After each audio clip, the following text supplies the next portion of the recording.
John Martin sits at the corner of a dimly lit bar, huddled over his whiskey glass, as though it's the only thing keeping him upright. Shadows cling to him, wrapping his face in a haze that says, "Leave me alone," but also practically begs for someone to notice. His friend Eric, the kind of regular who's logged more hours at this bar than he has at work, spots him and meanders over, eyebrow raised in mild amusement. Well, if it isn't the ghost of happy hour past," Eric quips, sliding into the stool next to John. "What's with the haunted look? Did someone tell you Game of Thrones had a good ending?" John snorts, but it's more of a sigh than a laugh. He stares at his drink, swirling the amber liquid in slow, contemplative circles. "Trust me, if it was something as simple as bad TV, I'd be counting my blessings." Eric narrows his eyes, dropping the teasing tone for once. "Okay, seriously, what's got you so down, man? You look like you saw something crawling out of the walls." After a moment, John finally speaks, his voice barely above a whisper. "It started with a game, Eric. A stupid game. We thought it was harmless, just a joke." He chuckles bitterly, though there's no humor in it. "You know, the kind of game you play with friends when you think everything in your life is solid." Eric raises an eyebrow, his curiosity piqued. "All right, I'll bite. What game?" John leans in, eyes dark. "It was called Who with Who. Everyone picks a celebrity they'd, hypothetically spend a night with. A fantasy thing, no big deal, right? Just for laughs." "Oh boy." Eric smirks, shaking his head. "I can already tell this ends well. And let me guess, you didn't pick Mother Teresa." John grimaces, staring hard at the table. "I went along with it, all right? Maddie practically dared me to. She picked some rock star she's been obsessed with since high school. And let me guess," Eric says, his smirk fading. "That hypothetical line got crossed." John nods, his fingers tightening around the glass. "Turns out some fantasies don't stay hypothetical." It's strange to think back to that night and remember how easy everything felt. We'd been at a friend's place, one of those casual gatherings where everyone laughs a little too loud and drinks a little too much. Maddie and I had been married a few years by then, and life felt solid, maybe even a little predictable in the best way possible. I remember watching her across the room, laughing with her whole body, eyes sparkling with the kind of warmth you think will last forever. That night, someone, probably Paul, who's always been too fond of games that stir the pot, suggested we play Who with Who. A fantasy game. Pick a celebrity you'd spend a night with if you could. Everyone laughed like it was some kind of brilliant social experiment, and somehow, I found myself roped into it. At first, I thought it was ridiculous. Why would I want to admit some high school crush out loud? I was married to Maddie, and she was everything. But Maddie, she was all in, especially after a few glasses of wine. "Oh, come on, John," she teased, nudging me with that mischievous smile she always used when she wanted to break my serious mood. "Don't tell me you don't have someone in mind. It's just for fun." Everyone was watching us, waiting to see if Mr. Sensible Husband would cave. So I went along with it, thinking I'd pick someone generic, safe, like Scarlett Johansson or whatever. But before I could even get it out, Maddie was already declaring hers, practically glowing as she named that rock musician she'd been obsessed with since high school. You know the type. Scruffy, tattooed, a voice like gravel. The guy had always been her teenage dream, but it was harmless.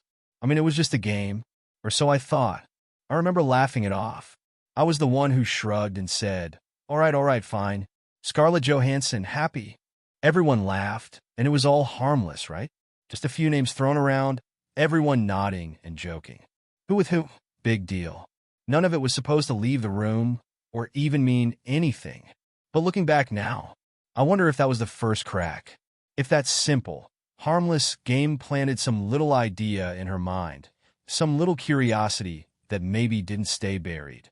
And that's what eats at me. The night Maddie stumbled home after another concert, her hair a little more tousled than usual, I was sitting at the kitchen table, waiting. She barely made eye contact as she dropped her bag by the door. "Oh, you're still up," she said, her voice too casual, as if she hadn't just waltzed in at 5 a.m. I nodded, keeping my voice even. "Yeah, thought I'd wait up since my wife didn't come home." She sighed, brushing past me toward the fridge. "John, relax. I told you, I crashed at Sarah's place. You know how crowded the city gets after shows. It's easier than coming all the way back here.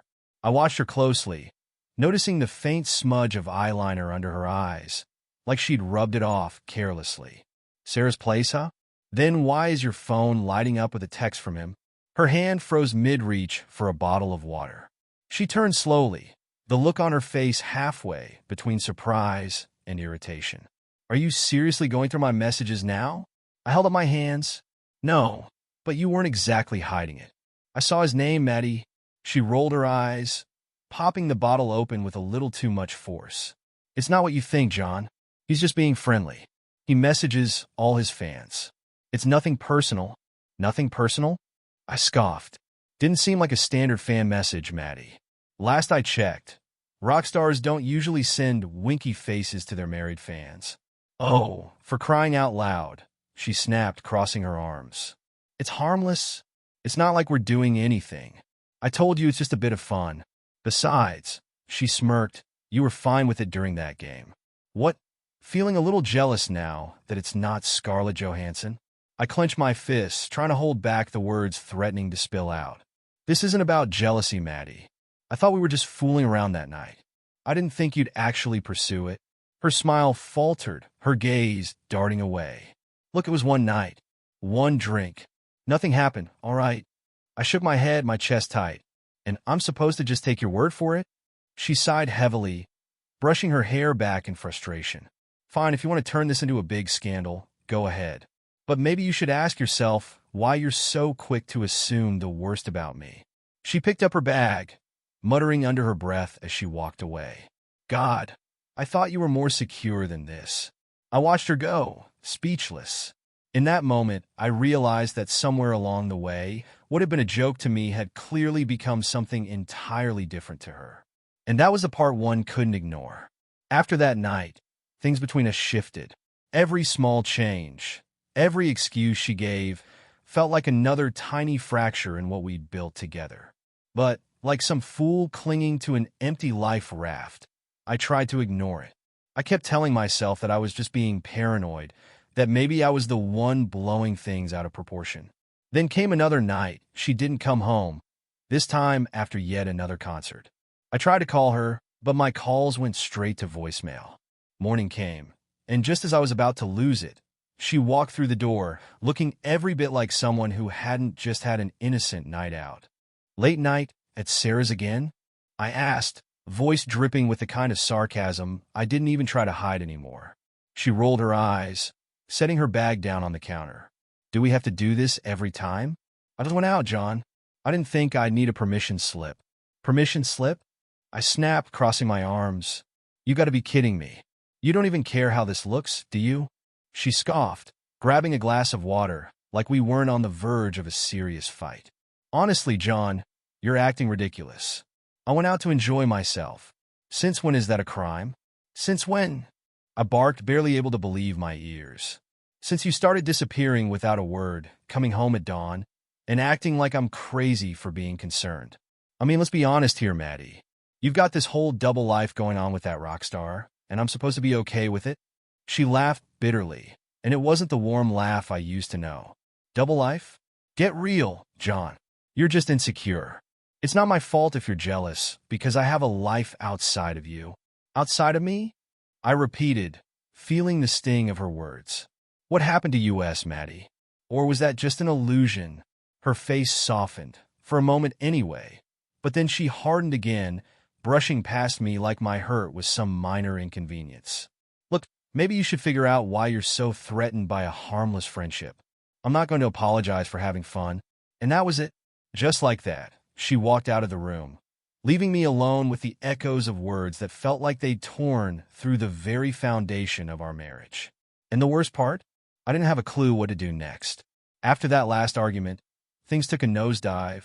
We started living more like roommates than partners, moving around each other in the same space without ever really connecting.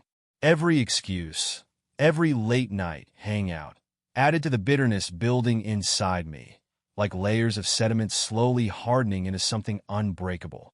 But I still tried to convince myself that things could go back to normal. It was about a week later, on a rainy Thursday evening, when I finally snapped. Maddie had gone out again, and this time I was determined not to sit around, anxiously checking the clock until dawn. She came home just after midnight, looking a little too put together, as if she'd planned her evening far more carefully than she planned our marriage. She barely glanced my way as she walked through the door. "Oh, you're still up," she muttered, taking off her coat. "Yeah," I replied, my voice hard. "Didn't think you'd be home so early, to be honest."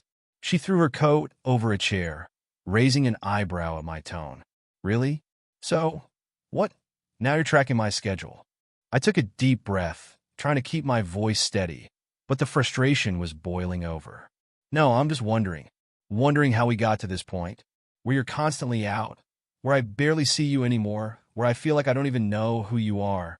She crossed her arms, her face set in a defensive scowl. "John, don't be so dramatic. It's not like I'm doing anything wrong. I go out, I see friends, I have a life. Is that really so hard for you to handle? Friends?" I scoffed, unable to keep the bitterness out of my voice. "So he's just a friend now? The guy who sends you flirty texts and whose concerts you never seem to miss?" She rolled her eyes, laughing as though I'd told some ridiculous joke. "Are we still on about him? Seriously, John, it's harmless. You're turning this into a whole conspiracy when it's nothing." "Nothing?" I snapped, my voice louder than I intended. "You're lying to me, Maddie, about where you're going, who you're with. You're not even trying to hide it anymore. And don't act like I'm crazy for noticing."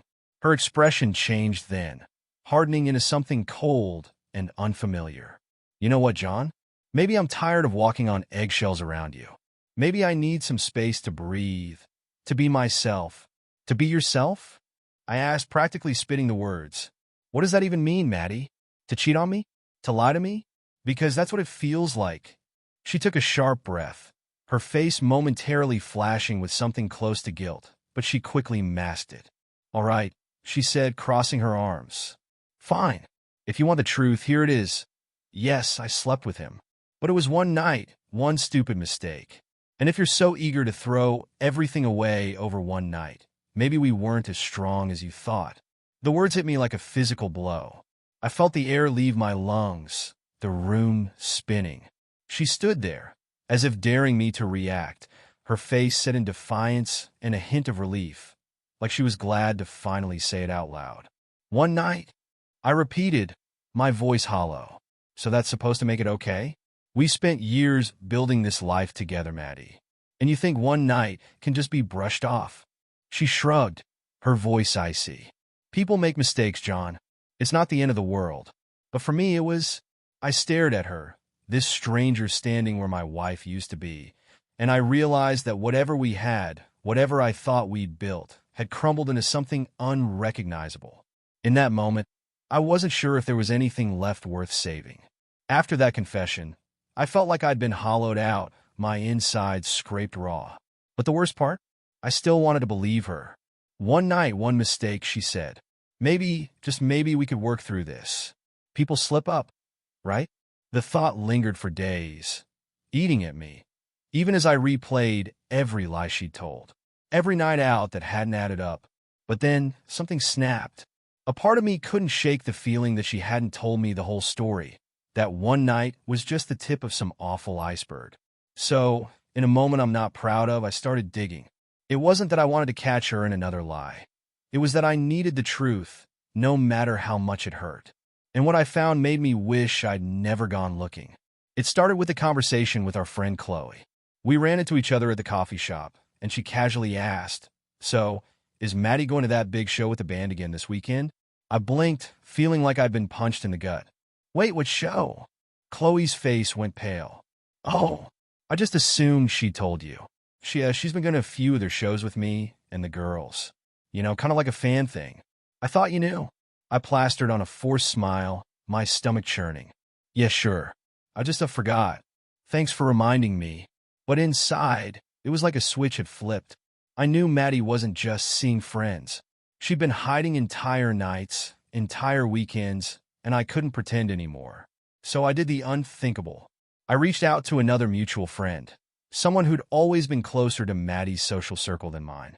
She was reluctant at first, clearly uncomfortable, but after a little coaxing, she finally spilled the truth. John, I thought you knew, she whispered, looking down. Everyone knows.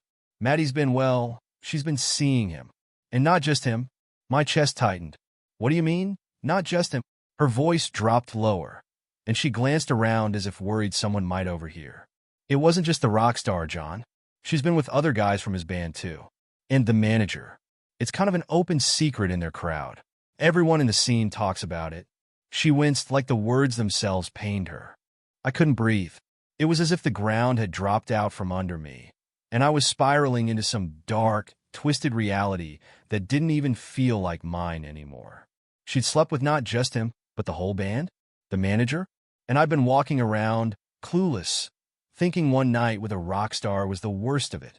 The truth was uglier, deeper, and somehow everyone knew but me. The betrayal cut sharper than any knife. It wasn't just a mistake. It was a series of lies, a humiliation so public, so complete, that I felt like I'd become some sick punchline to a joke everyone else had been laughing at behind my back. Rage bubbled up, dark and uncontrollable. For years, I'd stood by her, thought we were building a future together. But this was beyond anything I could forgive. I clenched my fists, teeth grinding as I tried to control the fury coursing through me. She'd shattered everything, turned our life into a joke. And in that moment, I knew if she was going to treat our marriage like some kind of game, then it was time for her to face the consequences.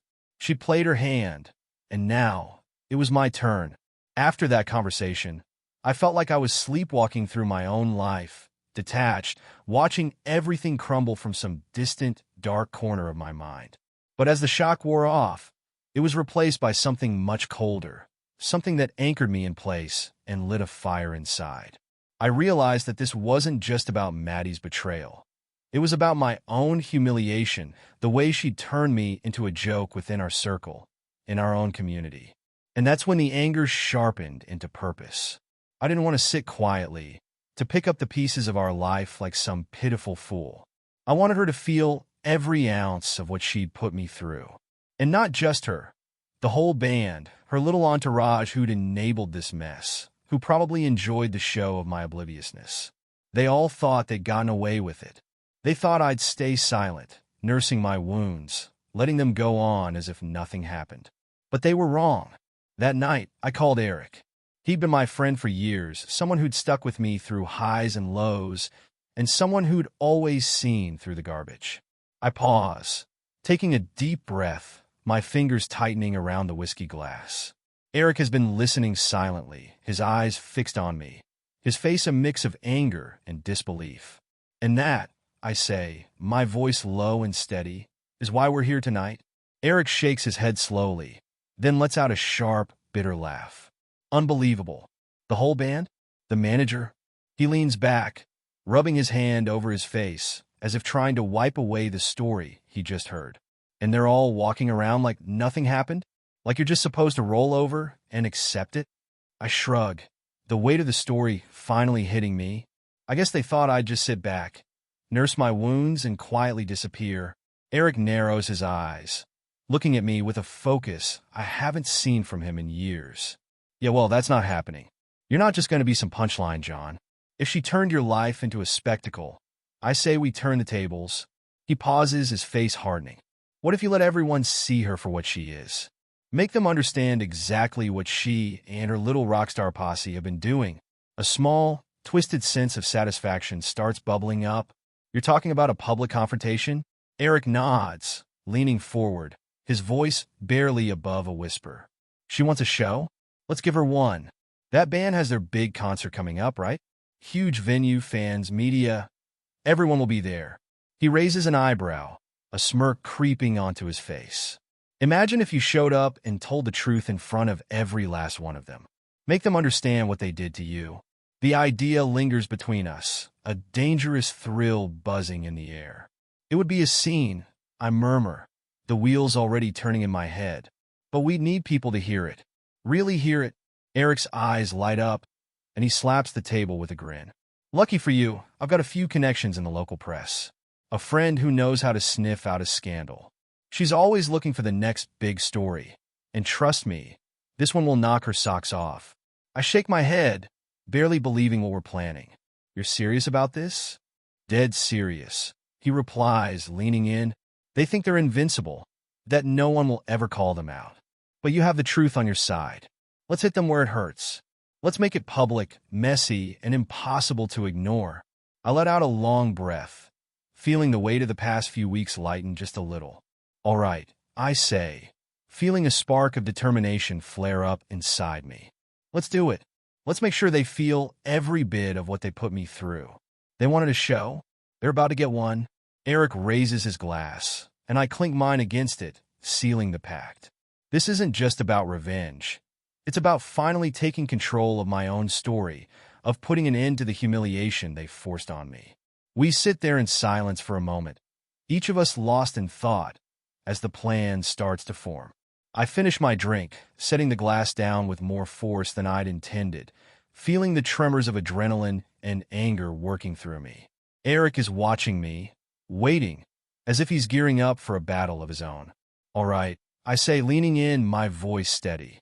If we're going to do this, we need a plan. No slip-ups, no loose ends. This has to be something they can't escape from.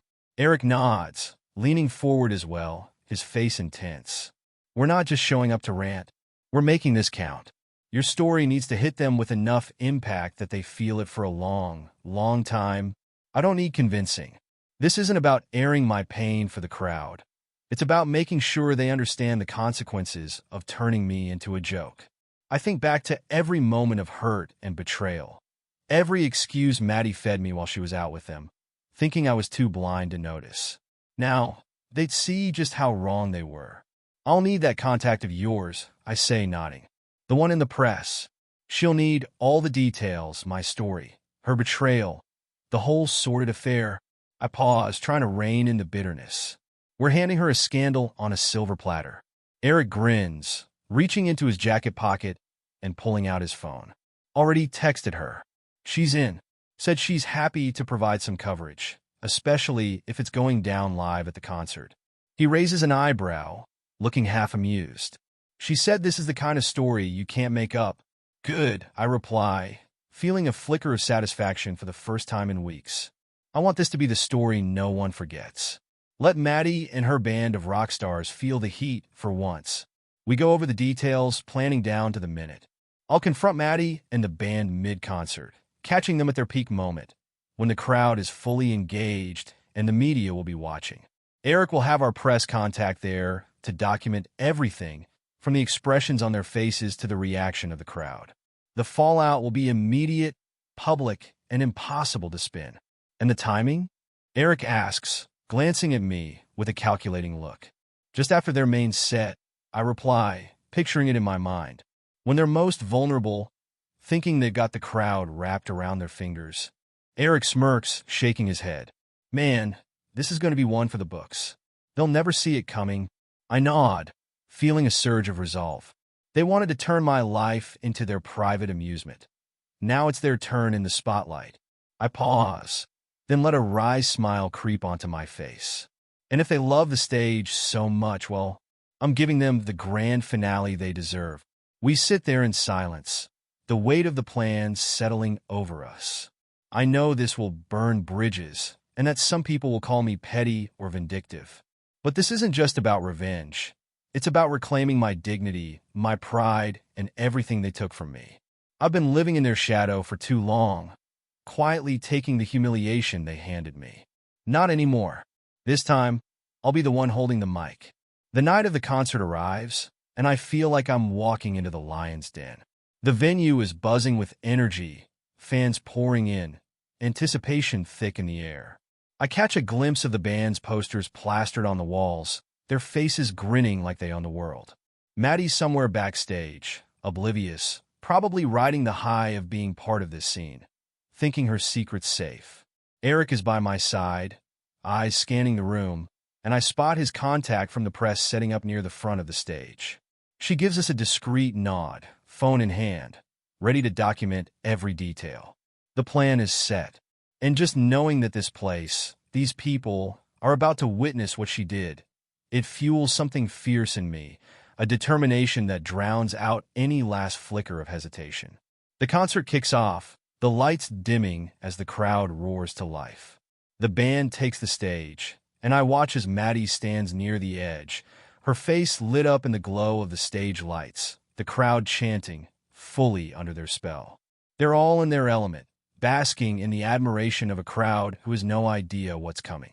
Then, right as they finish their main set, and the applause reaches a fever pitch, I make my move. I push my way to the front, ignoring the confused glances and irritated shoves, my heart pounding as I step up onto the stage. Security starts to move, but Eric's already talking to them, keeping them distracted just long enough for me to grab the mic from the lead singer's hand. He turns, bewildered, and Maddie's eyes go wide as they lock onto mine.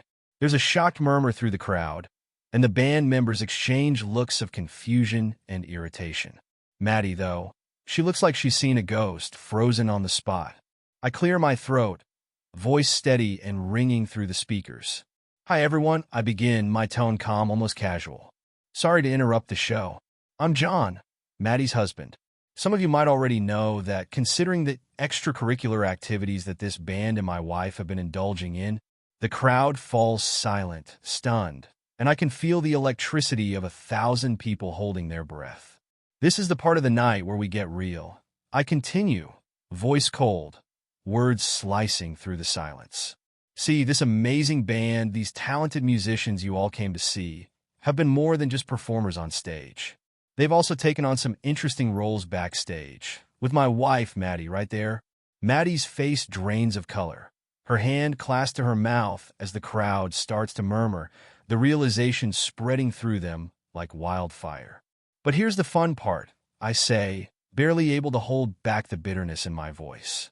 Not only did my wife decide to betray me with the lead singer, no, she decided to make a real impression. She's had the full experience.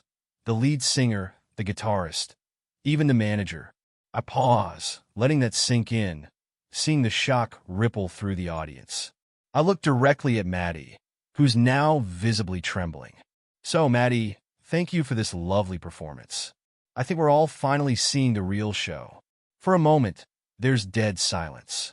And then, as if on cue, the whispers turn to gasps, to murmurs, to shocked shouts and outrage from fans. Camera phones rise in unison, recording every second, and my friend from the press is furiously typing, snapping photos as the band stands there, stunned and scrambling for damage control. Maddie tries to approach me, tears brimming in her eyes, her voice barely a whisper, "John, please." But I step back, shaking my head, feeling nothing but a cold satisfaction. "It's too late for that, Maddie." I hand the mic back to the lead singer, whose face is a picture of stunned horror, and step off the stage. The crowd is buzzing with shock, fans shouting accusations, demanding answers, some storming toward the exit. The media presence is eating it up, reporters snapping photos and already typing out scandalous headlines. The band's dream night has turned into a nightmare of their own making. As I walk away, the weight that had sat on my shoulders for so long finally lifts. I leave the venue with Eric by my side, neither of us saying a word, but both knowing that the final act had been worth it. In the days that follow, the fallout is exactly what we'd expected. The band's reputation crumbles as the story hits the papers, social media lighting up with scandal. Venues cancel their gigs, and Maddie finds herself at the center of a storm she can't escape. She tries calling, showing up at my door, her face hollow with regret. But there's nothing left to say. She made her choices, and now, I'm finally free of the burden of carrying her mistakes. I don't know what's next for me, but I do know this. I won't be the one sitting in the shadows, wondering where things went wrong. I'm walking away, leaving her and every hollow promise she made to find my own path forward.